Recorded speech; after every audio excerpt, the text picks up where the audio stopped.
Kenapa ya? Ada satu keluarga yang mestinya itu bahagia banget. Kaya, rumahnya besar, anak-anaknya pendidikannya bagus, dikasih mobil mahal-mahal semua. Tapi ngerukun ternyata...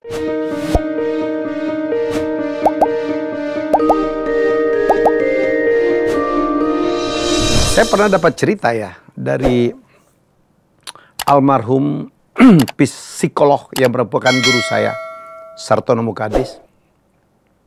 Dia pernah bercerita, sebenarnya cerita ini udah ditulis dalam satu buku, tapi sampai sekarang saya nggak tahu judul bukunya. Ya, dia bercerita ya, kenapa ya? Ada satu keluarga yang mestinya itu bahagia banget. Kaya, rumahnya besar, anak-anaknya pendidikannya bagus, dikasih mobil mahal-mahal semua. Tapi ngerukun, ada yang bercerai, ada yang bapaknya udah kemana, ibu juga kemana, anaknya juga pun entah kemana. Kenapa gitu? Jadi ini menarik. Dulu Pak Sartono Mukadis malah mengungkapkan tentang pendulum teori, di mana anak-anak hebat justru lahir dari keluarga yang susah. Sedangkan keluarga-keluarga hebat melahirkan anak-anak yang lembek.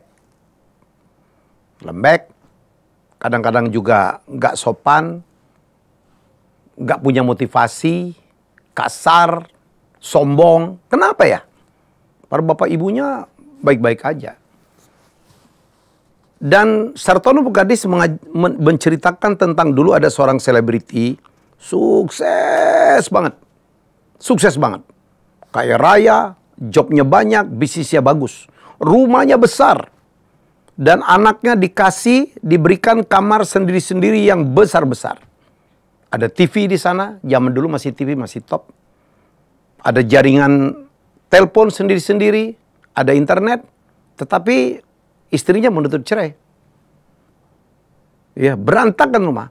Sampai ya sang selebriti ini ya, itu heran. What did I do wrong? Apa yang saya lakukan salah? Saya ini bekerja keras. Kadang-kadang syuting berhari-hari, berminggu-minggu. Duitnya kan semua untuk membahagiakan anak dan istri. Sekarang Anda nikmatin, saya kerja keras sendiri. Yang nikmatin istri dan anak. Mewah, beli mobil mewah, beli tas mahal, anaknya juga begitu. Ya, apapun dikasih. Ternyata kerukunan, keharmonisan rumah tangga, hubungan antara ayah, ibu, dan anak tidak di situ. Kalau nggak salah judul bukunya Kesalahan Mempunyai Rumah Besar. Lucu ya. Kesalahan mempunyai rumah besar. Ya, mungkin sebagian dari kita, mari kita renungkan. Kenapa orang-orang yang kita pikir nggak kekurangan, rumah besar, kamar sendiri-sendiri gitu, hidup dalam kemewahan, malah juga tidak rukun, ya. Anaknya nggak tahu kemana, bapaknya kemana, istrinya kemana, mohon maaf gitu. Karena mungkin rumah besar. Tahu nggak apa yang dilakukan selebriti itu menyelamatkan keluarganya? Dia bilang sama istrinya, tolong dong kasih aku kesempatan 3 bulan aja. Saya akan perbaikin semuanya. Trust me. Dia tinggalkan pekerjaannya. Dia jual rumahnya yang maha besar itu. Dia jual. Ya, kemudian dia membeli satu van. Ya, satu van. Jadi mereka dengan anak-anaknya, istrinya tidur dalam satu van. Mereka traveling gitu. Suaminya yang nyupir, istrinya di samping, anak-anak di belakang. Itulah yang akhirnya menyelamatkan rumah tangga mereka. Kenapa? Dengan tidur, hidup dalam satu van, mereka tuh menjadi ngobrol. Komunikasi, ya, diceritakan. Ada yang nggak suka, diomongkan. Kenapa? Karena sempat untuk bertemu.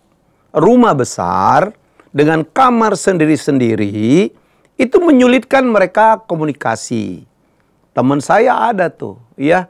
Dia nggak pernah ketemu anaknya. Anaknya kalau pulang langsung masuk kamar, nggak keluar-keluar lagi tuh. Nyuruhnya makan aja susah. Ya kan? Itu yang terjadi. Dia nggak pernah ngobrol tuh. Kalau suaminya pulang juga, dia pulang di luar, kadang terima tamu, dia ngopi-ngopi, dia nggak peduli juga istri di mana, walaupun ada di kamar yang sama, di rumah yang sama. Jadi menarik bukunya, Kesalahan Memiliki Rumah Besar. Ya, jadi ya mungkin Anda lihat aja ya, tetangga-tetangga, teman-teman kita yang mengalami hal yang sama. Jangan-jangan ini salah satu persoalan. Tapi ini bukan halangan kita untuk membuat rumah besar.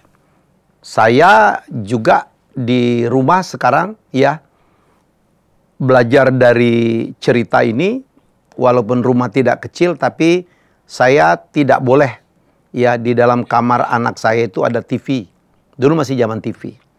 Ya, supaya mereka keluar, dan di antara kamar-kamar itu ada satu ruang tengah di mana seluruh anggota keluarga berkumpul. Ya, harus dipaksa begitu. Ya, jadi ini salah satu yang saya lakukan sekarang. Ya, kami berkumpul di ruang tengah, nonton TV bareng-bareng, ngobrol bareng-bareng. Kadang-kadang makan yang makanan-makanan kecil di bawah. Dan istri saya mewajibkan supaya, walaupun ini nggak gampang juga, pokoknya kalau makan malam harus bareng. Ya, istri saya malah melarang, ini berat juga ya, melarang kalau udah di atas meja untuk main handphone. Itu adalah distraction. Jadi itu saja yang ingin saya ceritakan. Semoga ada value-nya, ada hikmahnya. Ya, hari ini saya telah bercerita tentang kesalahan mempunyai rumah besar. Untuk yang sudah terlanjur punya rumah besar, PR-nya barangkali masih bisa diperbaikin ya. Intinya cuma komunikasi. Nggak ada yang salah dengan rumah besar. Tapi rumah besar itu patut diduga bisa membuat anggota keluarga makin sulit untuk bertemu. Ya, makanya kita melihat kadang-kadang ada keluarga kecil yang L4 lo lagi. Ada yang dibilang strategis karena dekat kemana-mana. Ke toilet dekat, ke dapur dekat gitu. Mereka tidur bersama di ruang tengah, ruang keluarga. Kadang-kadang malah lebih rukun karena selalu mereka bertemu dan semuanya diobrolkan. Baik, salam sukses, salam bahagia dari saya. Bye. Terima kasih sudah menonton Helmi Bicara. Jangan lupa untuk like, komen, share, dan subscribe.